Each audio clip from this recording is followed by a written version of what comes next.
আমি বলছি আমার উত্তরটা তো দিতে একদম বাস্ত করে দেবো সব একদম। তাদের কর্মীদেরকে অন্যায়ের লাইসেন্স দিবে, তাদের কর্মীদেরকে ধর্ষণের লাইসেন্স দিবে, তাদের কর্মীদেরকে চাঁদাবাজের লাইসেন্স দিবে, এমন সরকার বাংলাদেশের জনগণ আর দেখতে চায় না। এমন সরকারের চেয়ে বর্তমান যে আছে দরকার হলে সেই থাকুক, তাও যেন এমন সরকার না আসে। ঠিক না বে ঠিক?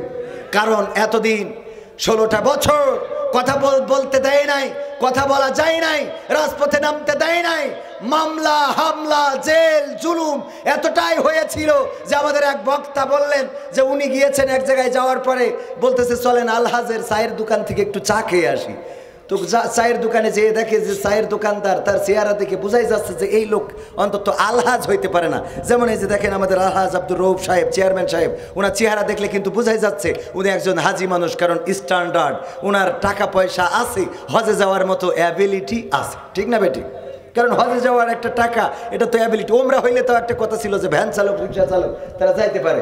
তো বলতেছে যে চায়ের দোকানদারের বলতেছে ভাই এটা কি আসলে আলহাজের চায়ের দোকান? কয় হ্যাঁ। তো সে কয় আমি। তো আপনি হজ করেছেন কত সালে? কয় হুজুর মাইন্ড করবেন না, আমি আসলে হজ করিনি, আর আমি আসলে আলহাজও না, আমি হলাম জেল হজ। কি হজ?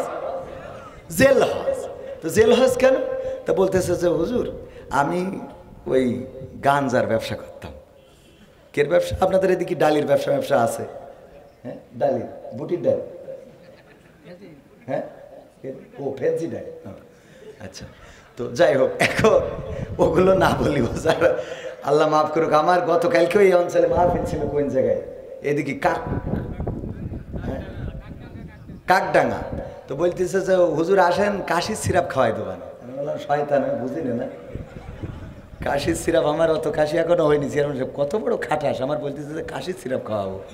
আপনি কোন জায়গায় কি বলতে জানি যাই, পোকাতে কি লেগে পড়ে জানি যাই, কম নাগাদ ল্যাঙ্গুয়েজ সোজা করে দেবো কিন্তু একদম বেয়াদব লোক কম নাগাদ।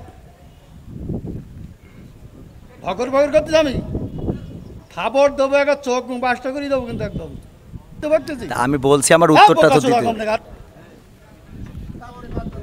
কোন জায়গায় কি বলতে জানি যাই, পোকাতে কি লেগে পড়ে জানি যাই, বেয়াদব কম নাগাদ।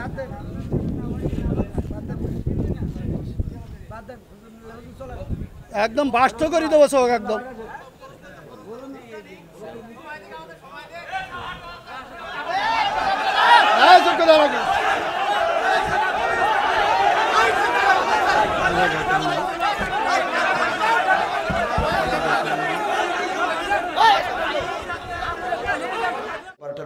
এগারোটার মধ্যে ছেড়ে দেবো ইনশাআল্লাহ। তো এখন আপনাদের এদিকে যে ব্যবসা করে করুক, উনি বলতেছে আমি আসলে গাঞ্জার ব্যবসা করতাম, তো এই জন্য পুলিশ আমার ধরে নিয়ে গেছিল। তো ধরে নিয়ে যাওয়ার পরে কি অবস্থা? ধরে নিয়ে যাওয়ার পরে আমি জেলখানায় যাইয়ে দেখি একমাত্র আমি এর মধ্যে আল্লাহওয়ালা, আর বাকি সব অপরাধ। একমাত্র পরহেজগারও, আর বাকি সব দাড়িওয়ালা, টুপিওয়ালা, জুব্বাওয়ালা, নামাজি, রোজাদার, পরহেজগার, ইমানদার, এইগুলো তাহাজ্জুদ গুজারি। তো আমি এইগুলো দেখার পরে চিন্তা করলাম, আল্লাহ তুমি যখন আমার এই জায়গায় কবুল করিসাও, আমি বের হইয়া অন্তত তার গাঞ্জার ব্যবসা করবো। যেহেতু জেলখানায় এই জাতীয় লোকের সাথে, এই বলেন জেলখানায় আগে ভালো মানুষ ছিল না খারাপ মানুষ? কথা কয় না, ভালো না খারাপ, বরং ধর্ষণের সেঞ্চুরি যারা করেছে, জাহাঙ্গীরনগর বিশ্ববিদ্যালয়ে ধর্ষণের সেঞ্চুরি করে উদযাপন করেছে, তাকে আইনের আওতায় আনা হয় নাই। খুন খারাপি করে দিনের বেলায় প্রকাশ্য ঘুরে বেরিয়েছে, অস্ত্র উঁচিয়ে প্রকাশ্য ঘুরে বেরিয়েছে, মানুষকে লাঞ্ছিত করেছে, বঞ্চিত করেছে, অপমানিত করেছে, অপদস্থ করেছে, তাদেরকে আইনের আওতায় আনা হয় নাই। আর যদিও আনা হয়েছে, আইনের ফাঁক ফোকর দিয়ে তাদেরকে পার করে দেওয়া হয়েছে। বলেন ঠিক কিনা?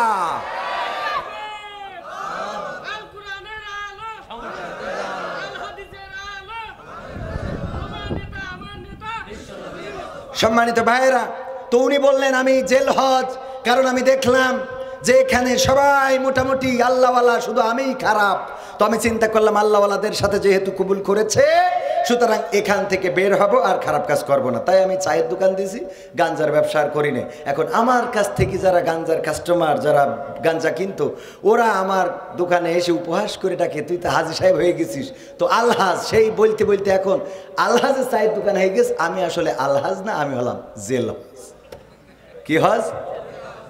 ওগো আমার ভাইয়েরা, এমন একটা অবস্থা হয়েছিল, সেই অবস্থা থেকে যদি পরিত্রাণ পেতে হয় এই জমিনে আল্লাহর অনুশাসনের দরকার আছে না নাই? বিএনপি বলেন, জামাত বলেন, আওয়ামী লীগ বলেন, জাসদ বলেন, বাসদ বলেন, হেফাজত বলেন, যারা এই ক্ষমতায় আসবে তারা যদি আল্লাহর অনুশাসন কায়েম করে দিতে চায় আর আল্লাহর অনুশাসন যদি কায়েম করে দেয় তাইলে এই দেশে শান্তির অভাব আর হবে। অনেক জায়গায় গেলে হুজুর আমাদেরকে বলে, আমার বিএনপির ভাইয়েরা মাঝে মাঝে ডেকে বলে, হুজুর 16টা বছর 17 বছর একসাথে আন্দোলন করলাম, একই সাথে মিছিলে মিটিংয়ে রাজপথে, এখন যখন মাহফিল হয় হাত উঁচু করান, সবাইকে বলেন ইসলামের পক্ষে কারা কারা হাত উঁচু করেন। হুজুর মনে করেন আমরা বুঝি না, ইসলাম বলেন আর মনে মনে থাকে জামাত ইসলাম। সহ্য না করে পারা যায়। কয় ইসলাম বলেন আর মনে মনে থাকে জামাত ইসলাম। ওদেরকে ইসলামের জন্য হাত তুললেন, ওরা তো সব ভোট দেবে জামাত ইসলামে, তাহলে আমরা বিএনপিরা কোনে যাব? আমি বলি ভাই বোঝেন নাই, বোঝেন নাই। আমি স্পষ্ট করে বলে দিই, যদি এই বাংলার জমিনে আওয়ামী লীগ ইসলাম কায়েম করে দিতে চায় তাইলে সেই আওয়ামী লীগ করতে আমাদের কোনো আপত্তি আছে নাকি? যদি কোনো বিএনপি বা আমাদের বিএনপির ভাইয়েরা, বিএনপির নেতাকর্মীরা যদি বলে বাংলার জমিনে আল্লাহর জমিনে আল্লাহর দিন কায়েম করে দেব, আজকে তারেক জিয়া বলেছে আমরা যদি ক্ষমতায় যাই বেকারদের ভাতার ব্যবস্থা করে দেব, বেকার যারা তারা মাসে মাসে ভাতা পাবে, তাইলে ওরা কি আর কাজ করবে? করুক আর না করুক, ভাতা দেয় দিক, তাই খেয়ে অন্তত গাঞ্জা কিনলুক কিনুক, অন্তত তাও টাকা পাক, কথা কয় না, অসুবিধা নাই। এটা স্বপ্ন দেখানো ভালো, বেকারদের চাকরি দেয়া দরকার, কাজ দেয়া দরকার। এটার জন্য যদি তারেক জিয়া চিন্তা করে ওয়েলকাম, যদি ভাতা দিতে চায় বেকারদের তাও ওয়েলকাম, পাক না কিছু ভালো কিছু হোক। আমরা যেটা বলতে চাই, যদি বাংলার জমিনে বিএনপি আল্লাহর অনুশাসন কায়েম করে তাইলে বিএনপির পক্ষে থাকার দরকার আছে না নাই? কিন্তু বাংলার জমিনে যদি জামাত ইসলাম, হেফাজতে ইসলাম চরমানায়, তারা যদি ইসলামের বিরুদ্ধে চলে যায়, আল্লাহ ও তার রাসূলের বিরুদ্ধে দল করে, কোরআনের বিরুদ্ধে কথা বলে, তাইলে এমন ইসলামী দল কি করা যাবে?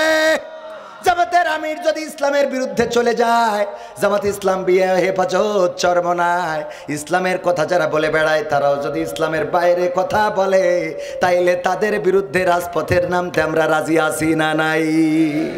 ওগো আমার ভাইয়েরা, আল্লাহর নবী এমন একটা সমাজ এনে দিলেন কোরআনের আলোকে, কোরআনের আদলে এমন একটা সমাজ আনলেন যেই সমাজে বঞ্চিতরা অধিকার ফিরে পেল, যেই সমাজে নারীরা তাদের সম্মান ফিরে পেল, যেই সমাজে দাসীরা দাসেরা তারা তাদের ইজ্জত তাদের অধিকার ফিরে পেল, যেই সমাজে ধর্ষণ করলে শাস্তি পেত, জেনা করলে শাস্তি দেওয়া হতো, মা তার সন্তানের সাথে কেমন আচরণ করবে, সন্তান তার মায়ের সাথে কেমন আচরণ করবে, বাড়ির মালিক তার কর্মচারীর সাথে কেমন আচরণ করবে, কর্মচারী তার মালিকের সাথে কেমন আচরণ করবে, সব সুন্দর করে দেখিয়ে দিলেন, শিখিয়ে দিলেন। এমন একটা সমাজ গড়ে দিলেন ওমর রাদিয়াল্লাহু তাআলা আনহুর জামানা।